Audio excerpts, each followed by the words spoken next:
Picture a pipeline. Not the kind that appears in energy policy briefings or infrastructure project announcements, not the kind that gets a ribbon-cutting ceremony attended by regional ministers and photographed for state media. The kind that gets built quietly, deliberately over years without fanfare because the people building it understood something that the rest of the world was only beginning to fully grasp.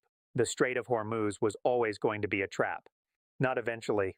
Not in some hypothetical future conflict scenario. Always. The geographic reality of 20% of the world's oil supply passing through 21 miles of water controlled on one side by a regime that has spent 45 years perfecting the threat of closing it. That was never sustainable. The question was never whether the trap would spring. The question was whether anyone would build a door before it did.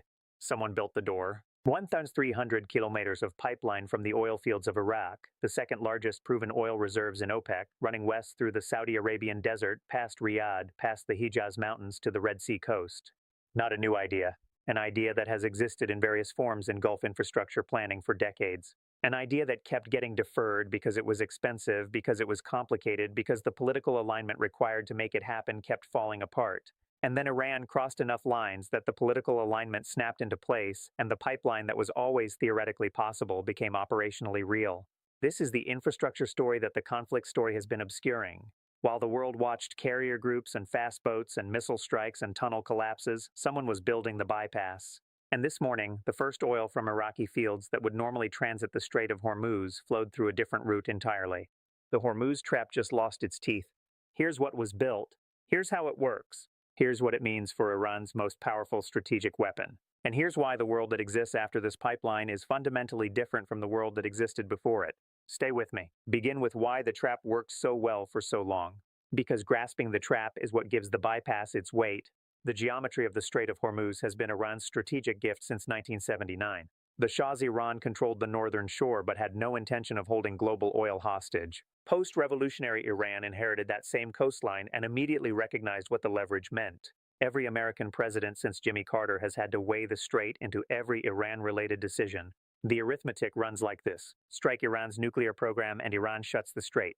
Keep it shut for 30 days and oil hits $200 a barrel. At $200 oil, the global economy slides into recession. The American economy follows. The American voter blames the president. The president who ordered the strike pays the political bill for the economic damage. That sequence, strike order to political fallout, is precisely what Iran's Strait threat was engineered to produce. It worked for 45 years. It worked. Every time the argument for military action against Iran's nuclear program reached the table, the Strait math was sitting in the room. Not always the deciding factor, but always there. Always a price that had to be counted. Always a reason to pause. The pipeline rewrites the arithmetic. Not entirely, not instantly, not for every barrel crossing the Gulf, but for enough of it. For enough of the oil that would otherwise pass through the strait to shift the calculation that has limited American and Allied decisions for nearly half a century. A strait closure in a world where 20% of global oil has nowhere else to go is a catastrophe. A strait closure in a world where large slices of that supply have alternative routes is merely a crisis. The gap between catastrophe and crisis is the gap between an unanswerable weapon and a weapon you can absorb. The pipeline just changed which of those two words applies. Let's get specific about the infrastructure because the 300-kilometer headline is just that, a headline, and infrastructure projects get misread when nobody looks at the detail.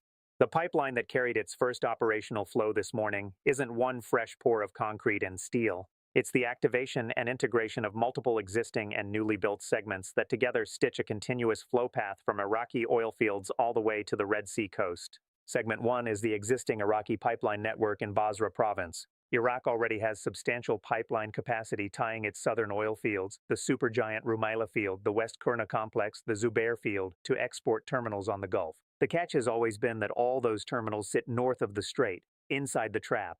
Segment 2 is the Iraq-Saudi cross-border link.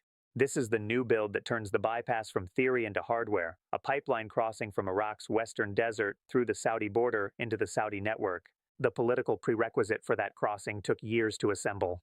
Iraqi-Saudi relations have been complicated since 2003. Iranian influence inside Iraqi politics has been one of the main barriers to exactly this kind of cross-border cooperation. So what flipped the political math? Iran's proxy outfits in Iraq attacking Saudi infrastructure. Iran-aligned militias using Iraqi soil as a launching pad for operations against Saudi interests. The factions in the Iraqi government oriented toward state sovereignty rather than Iranian patronage decided that the cross-border pipeline served Iraq's own national economic interest. That decision overrode the obstacles that had blocked the project for years. Segment 3 is the Saudi East-West pipeline system. Saudi Arabia already operates the Petroline, the East-West pipeline running from the eastern province oil fields to the Red Sea port of Yanbu. Existing capacity is roughly 5 million barrels per day. To make the bypass workable, that capacity had to be lifted, and the connection points for Iraqi crude had to be engineered into the existing network. That work has been running for 18 months.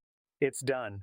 The integrated system, Iraqi fields to Saudi network to Red Sea terminal, measures 2,300 kilometers from start to finish. This morning it carried its first operational flow.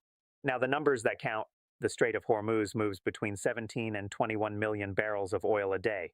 The existing Saudi East-West Petroline can handle around 5 million barrels per day. The Iraq-Saudi cross-border link adds another 3 to 4 million barrels per day from Iraqi fields. Total new bypass capacity from the integrated system, 8 to 9 million barrels per day. That isn't 100% of straight throughput. It's roughly 40 to 45%.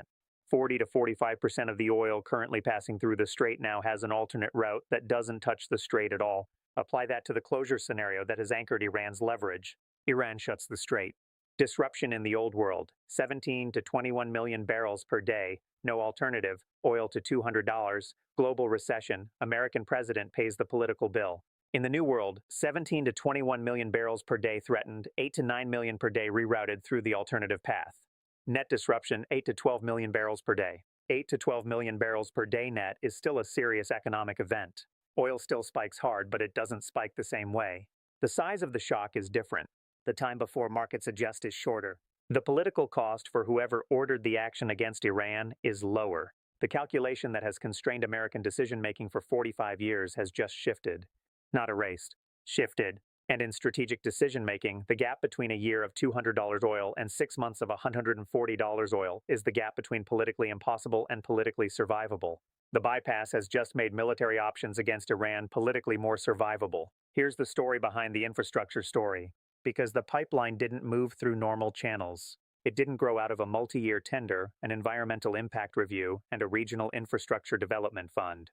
It happened because the crisis forced it to happen. The Hormuz standoff, 60-plus days of naval confrontation, blockade, strikes, tanker attacks, and the oil price spike, produced a level of political and economic pressure that compressed timelines that would normally crawl over years. The Gulf states were hemorrhaging money. The estimates we mentioned earlier, $50 billion in combined oil and gas revenue losses from the disruption. Saudi Arabia, the UAE, Iraq, Kuwait, Qatar, all bleeding because a waterway they relied on had become a war zone. Economic pain bred urgency. Urgency bred political alignment. Political alignment produced the precise agreements that made the cross-border pipeline link real. Saudi Arabia brought the existing Petroline capacity and the Red Sea terminal infrastructure. Iraq brought the upstream oil link and the cross-border right-of-way. The United States brought something less photogenic but just as essential: security guarantees for the pipeline itself. A pipeline running 1,300 kilometers through some of the most geopolitically loaded territory on Earth is only viable if the parties building it believe it can be defended. American military commitment to protecting Gulf state energy infrastructure, demonstrated through carrier groups, strike capability, and the specific responses to Iranian provocations we've been documenting, provided the security backstop that made the pipeline investment rational. Without American security commitment, no Gulf state government could have justified the capital outlay. With it, the investment penciled out, even under threat of Iranian disruption attempts. The pipeline is the physical embodiment of the American security guarantee extended over Gulf energy infrastructure. It's also the infrastructure that makes that guarantee more valuable to the countries leaning on it. Iran knew this was coming. Let's be plain about that. Iranian intelligence has been tracking Gulf infrastructure development for decades. The cross-border pipeline link, the specific piece that makes the bypass possible, has been the target of Iranian diplomatic pressure and proxy influence operations for years. Iran tried to block it through Iraqi politics. Iran's allied factions in the Iraqi parliament, the Shia political parties with direct organizational links to the IRGC, opposed the pipeline at every approval stage inside the Iraqi government. They didn't get there through economic pressure either. Iran threatened to throttle the natural gas it pipes to Iraq for power generation, real leverage since Iraq leans heavily on Iranian gas to keep the lights on. The implicit message: approve this pipeline and your power plants go dark. Iraq located alternative supply arrangements, imperfectly, not without cost, but enough to dilute the leverage Iran was applying. Through military pressure, Iran-aligned militia forces inside Iraq carried out operations designed to signal, without direct attribution, that infrastructure projects serving American and Saudi interests would face operational risk. Those signals were registered, and the security architecture wrapped around the pipeline project was hardened in response. None of it stopped the build. And now this morning, the first flow has arrived. Iran's reaction is the emergency communications traffic that intelligence collection systems are watching in real time. The specific phrasing showing up in IRGC and Iranian government communications about the pipeline activation tells us something important. It isn't the language of an institution with a plan. It's the language of an institution realizing in real time that something it fought hard to prevent has happened anyway. Let's be candid about the limits of what the pipeline changes, because honest analysis means naming what Iran still holds. The pipeline carries 40 to 45% of current Strait throughput at full operational capacity. The remaining 55 to 60% still moves through the Strait. Specifically, Saudi crude above the petroline ceiling, all UAE crude, all Kuwaiti crude, Qatar's LNG, liquefied natural gas needs specialized tankers that can't be funneled through the pipeline system. The non-oil cargo, container ships, bulk carriers, chemical tankers, vehicle carriers, all of that still uses the Strait. The Strait isn't bypassed. It's partially bypassed. And Iran's residual Strait threat, degraded as it is by the destruction of the tunnel-based missile infrastructure, the strikes on IRGC Naval Command, the suppressed air defense environment, is still a threat to the slice that can't be rerouted. 55 to 60% of current Strait throughput still flows through the Strait. That isn't zero leverage for Iran. At $140 oil, the kind of spike a partial closure would now produce in the new pipeline world, Iran still holds a weapon. It's just not the weapon it carried last week.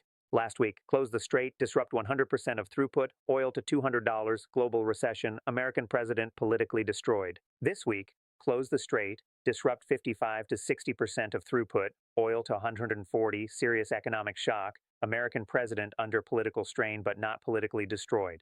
$200 versus 140, global recession versus serious economic shock. Those aren't the same thing. One of them has been keeping American and Israeli military planners away from the trigger on the nuclear program for 45 years.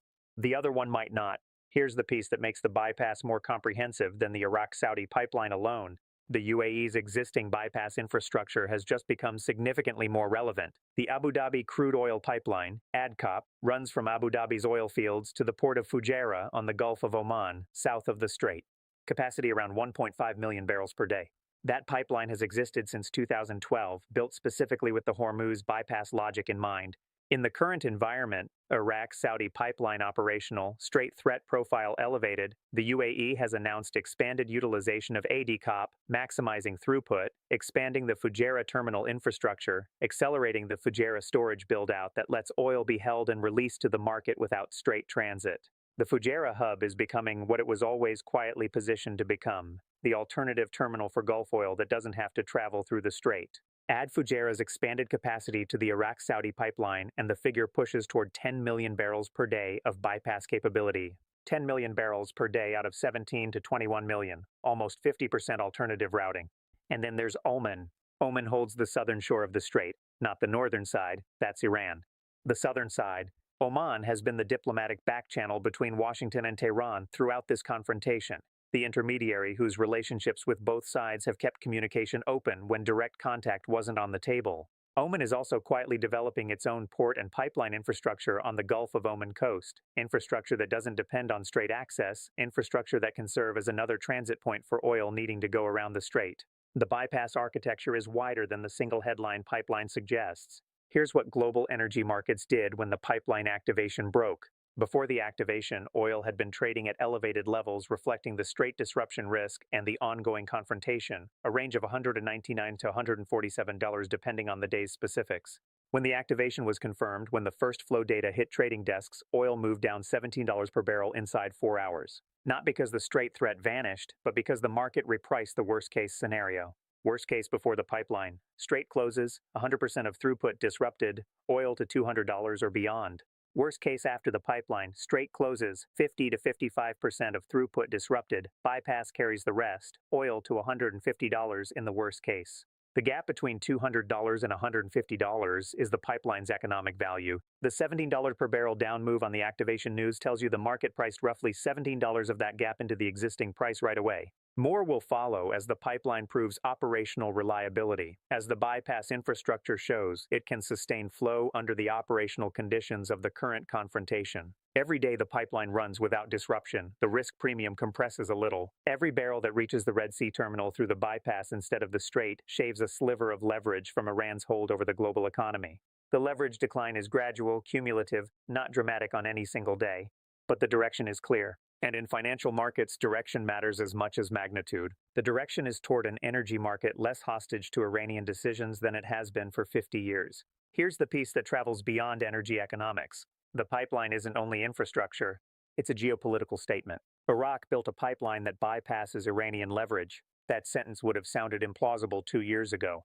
Iraq, whose government carries significant Iran-aligned political factions, whose economy has deep Iranian commercial ties, whose power grid depends on Iranian natural gas, whose security forces include the Iran-aligned Popular Mobilization Units, that Iraq agreed to a cross-border pipeline link with Saudi Arabia that directly cuts down Iran's strategic leverage over the global economy.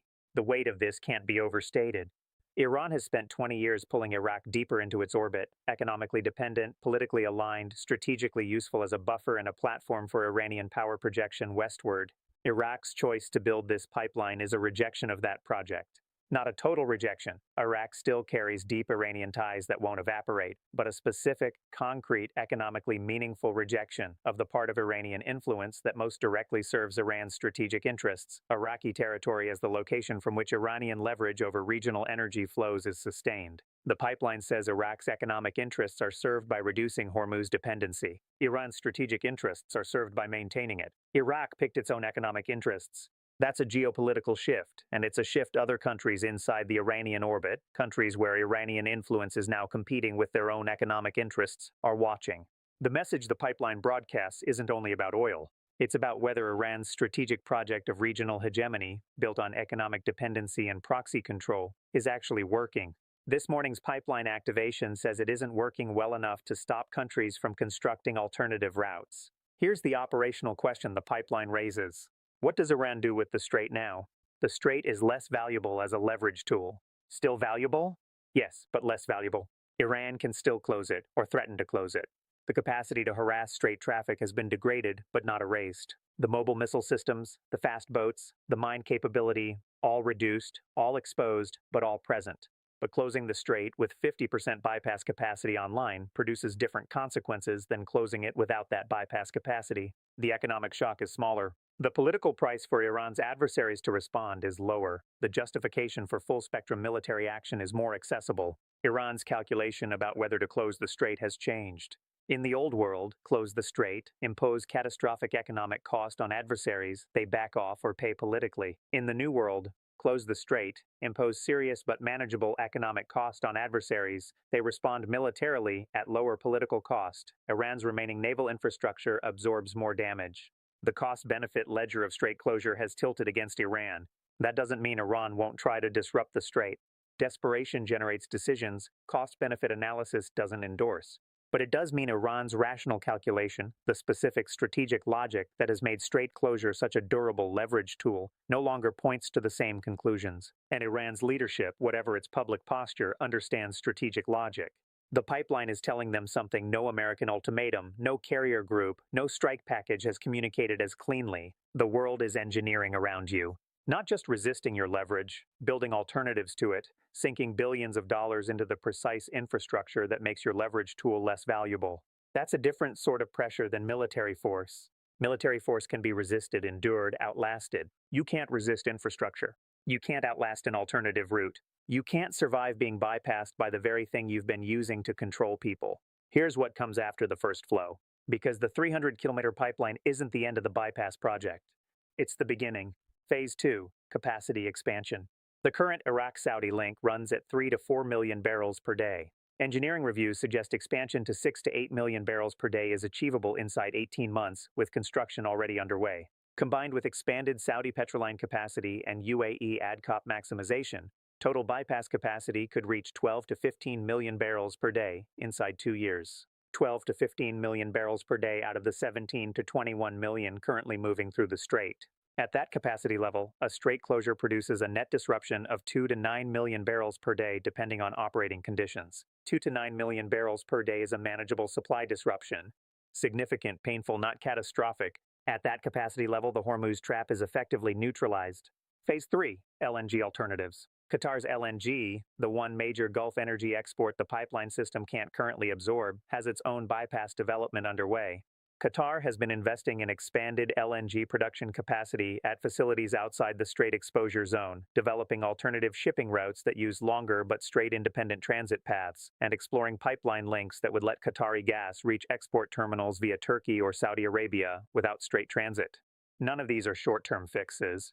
LNG infrastructure timelines are long, but the direction of the investment is unmistakable. Phase 4, the demand shift. The most powerful long-term force eroding Iran's Hormuz leverage isn't alternative supply routes. It's reduced demand. Every electric vehicle replacing an internal combustion engine, every solar panel replacing a gas turbine, every efficiency upgrade in every industrial process, all of it shrinks the world's dependence on the specific oil supply moving through the Strait of Hormuz. Iran's most powerful strategic weapon is being bypassed from multiple directions at once: infrastructure, capacity expansion, alternative supply development, demand reduction. None of it fast enough to resolve the immediate crisis. All of it pulling in the same direction. Here's the question that the pipeline and everything it represents forces into the open. What is Iran's strategic position in a world that has spent several years specifically engineering around its primary leverage tool? The nuclear program is under the most intense military pressure in its history. Fordo struck, the tunnel-based coastal missile capability destroyed. The IRGC Naval Command infrastructure degraded, the proxy network's most powerful element, Hezbollah, depleted. The economic weapon, the Hormuz threat, is being structurally reduced by the bypass infrastructure, not eliminated, reduced on a trajectory toward further reduction as capacity expands. The diplomatic position, the isolation that Iran has managed to partially offset through Chinese and Russian partnerships, is under pressure as China recalculates its Iran exposure and Russia repositions toward post-war pragmatism. What Iran has left: the nuclear program, damaged but not destroyed, the knowledge, the surviving enrichment capacity, the political will of a regime that has bet its legitimacy on a specific defiance of American power, and a population 88 million people, young, educated, urbanized, connected to the world through VPNs and satellite signals, and the specific cultural osmosis of a society that knows what the outside world looks like even when its government pretends otherwise. A population that didn't choose this confrontation, that is paying its economic cost. That has been showing in periodic eruptions of public protest that its patience with the regime's strategic choices has limits. The bypass pipeline adds economic pressure to that population that the regime cannot easily manage. It reduces the oil revenue that funds the subsidies and the patronage networks that maintain regime stability. At a moment when the regime is already spending more on military confrontation than its reduced revenues can comfortably sustain. The pressure isn't just external, it's internal. And internal pressure on authoritarian regimes produces outcomes that no military campaign can reliably predict.